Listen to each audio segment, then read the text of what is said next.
Maka pada waktu gelombang demonstrasi kemarin, saya sudah punya tradisi dari dulu sejak bupati, saya memutuskan Provinsi Jawa Barat untuk memberikan jaminan bagi seluruh pekerja informal di Provinsi Jawa Barat.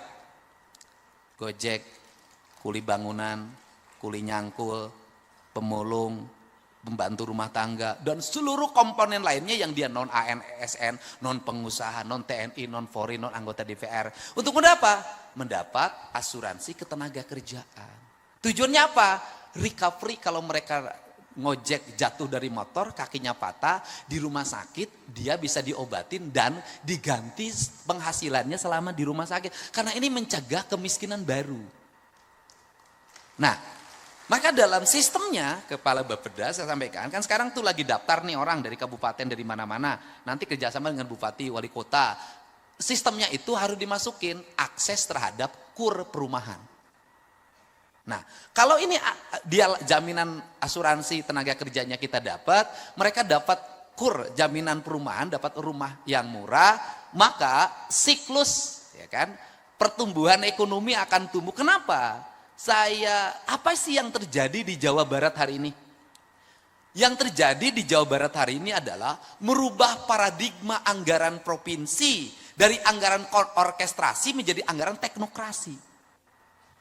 Anggaran orkestrasi bagaimana? Dulu kebiasaan provinsi hanya monitoring dan evaluasi terhadap kabupaten kota dan itu pakai duit dan gede. Hari ini nggak bisa. Kita pelaksana teknis yang harus secara bersama-sama. Maka nomenklatur anggaran dulu yang digital, IT 700 miliar, IT ini 1,2 triliun, saya hapus semuanya. Kenapa? Ini tidak berpihak pada rakyat. Anggaran-anggaran yang mahal triliunan itu, yang aplikasi-aplikasi itu anggaran yang hanya dinikmati oleh beberapa orang atas nama intelektual. Dia menghegemoni keuangan negara.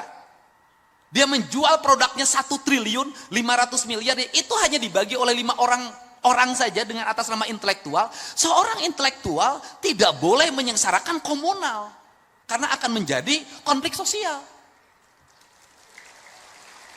Maka saya rubah anggarannya. Dirubah bagaimana? Dirubah menjadi pola pembangunan partisipasi. Apa yang paling utama adalah infrastruktur.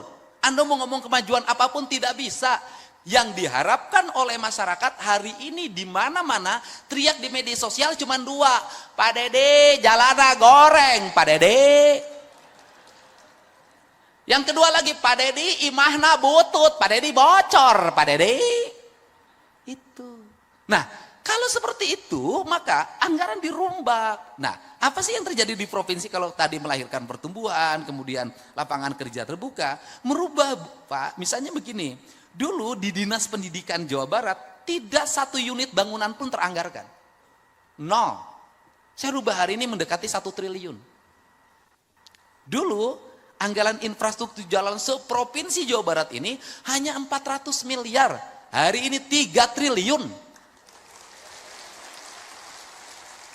Dulu anggaran untuk penerangan jalan PJU itu hanya sekitar 20 miliar. Hari ini mendekati 1 triliun. Dulu pasang listrik untuk warga miskin itu hanya 20 miliar, hari ini 450 miliar. Jadi lonjakan anggaran infrastrukturnya mengalami kenaikan yang sangat tajam, ditambah di tengah-tengah anggaran kita ini nurun Pak, dari 37 yang dulu anggaran provinsi hari ini menjadi 31. Saya nggak tahu juga dengan dana transfer daerah yang hanya 600 sekian miliar ini nanti kita berapa, karena penurunannya 24%.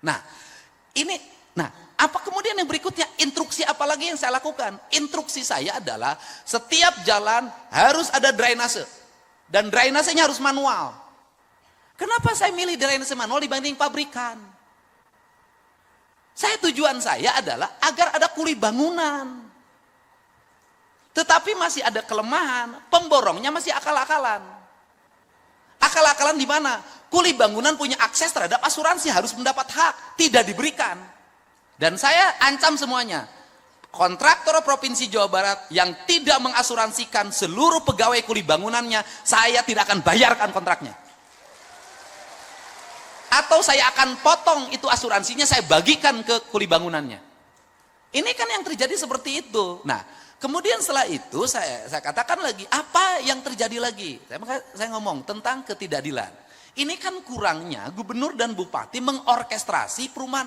Kan yang selalu menjadi tuduhan adalah termasuk saya yang dituduh gitu kan. Saya ketemu Pak Ara saja, acara baru sekarang. Itu pun saya mau datang tujuannya memberikan bantuan rumah rakyat miskin untuk warga yang dipelopori oleh Yayasan Buddha Suci. Tapi postingannya kan saya mendapat aliran dana gratifikasi. Yang punya rumah bagus Pak Ara yang dituduh saya. Lah, tapi kalau saya langsung jeblaknya saya jawab, justru saya ini adalah kalau saya bertemu dengan para konglomerat membangun perumahan di Jawa Barat, ingat dalam setiap perumahan yang dibangun ada kekayaan yang diambil, ada peningkatan pendapatan para konglomerat yang diambil. Justru saya mau balik, harus membangun 1 atau 2 kampung yang rumahnya tertata, yang itu diperuntukkan untuk orang miskin. Ini kesalahan dulu apa sih? Kesalahan dulu para pejabatnya sibuk terima duit. Dari pembebasan, udahlah dari izin segala macam. Nggak mikirin, ini orang digusur mau dikemanain. Saya mikirnya bukan itu hari ini. Saya berikan contoh. Di daerah Bekasi, di daerah Karawang, pertumbuhan rumah elitnya tinggi banget, luar biasa. Tapi di depan rumahnya, rumah kumuh, warung-warung kumuh berjejer. Dan itu dibiarkan, sampah bertumpuk. Saya tadi pagi ketemu Bupati Karawang, saya turunin alat berat, saya bersihkan seluruh bangunan itu. Kemudian setelah itu apa yang kita lakukan? Bupati Karawang sepakat, siapkan dana 40 juta per rumah, kita bangun rumah-rumah mereka, nggak boleh lagi di sini. Maka anggaran bantuan perumahan di provinsi hari ini kan sudah 40 juta. Tetapi di balik itu juga kita harus bicara kearifan. Ini ITB ahlinya. Kearifan bagaimana? Bangun rumah jangan dipaksain. Di Sumedang, di samping kaki bukit dipasang perumahan. Di endak-endak ini rontok. Ini juga nggak boleh sembarangan. Kata orang Sunda, ciri sabumi, cara sadesa, jawada tutung biritna, sacarana sacaran, lain tepak sejen igel, pasti pakodari tenyaho. Apa itu artinya? Membangun itu harus sesuai dengan karakteristik lingkungan. Tanah, air, udara, mataharinya. Saya ngomong itu yang disebut papat kalimat pancer. Sehingga kalau sudah dibangun itu harus pancer, dia kokoh. Nah, makanya dibagilah piranti, mana rumah untuk daerah pinggir pantai, mana daerah rumah pertengahan, mana rumah pegunungan. Maka di konsep provinsi hari ini kita lagi ngembangin rumah bambu. Di daerah-daerah yang seperti Sukabumi, Cianjur, Garut Selatan, Bandung Selatan, kemudian daerah Bandung Utara, itu nggak bisa lagi semua dipaksain tembok, semua harus disesuaikan dengan kontur lingkungannya. Untuk apa? Apalagi dengan ancaman Trans Lembang. Kan harus kita pikirkan bencana yang akan ditimbulkan dengan itu. Setelah itu maka yang paling berikutnya harus dirumuskan oleh kita adalah membangun brand tentang rumah. Bagaimana brand? Kita ini rumah itu tidak dibangun berdasarkan culture-nya. Bangunan-bangunan ini sini, ini beda, ini beda, ini beda, ini beda. Makanya kenapa, apa sih yang unggul dari sebuah komplek developer perumahan itu? Yang unggulnya adalah bangunannya sama, jalannya aksesnya ada, fasilitas umumnya ada. Yang paling berat hari ini adalah di perumahan biasa. Kenapa? Lomba-lomba, tetapi di situ harus ada pembatasan, Pak. Pembatasannya bagaimana? Mereka yang mendapat akses terhadap kredit perumahan tipe 36 itu tidak boleh besok tiba-tiba dirubah perumahannya menjadi tipenya tipe mewah. Kenapa?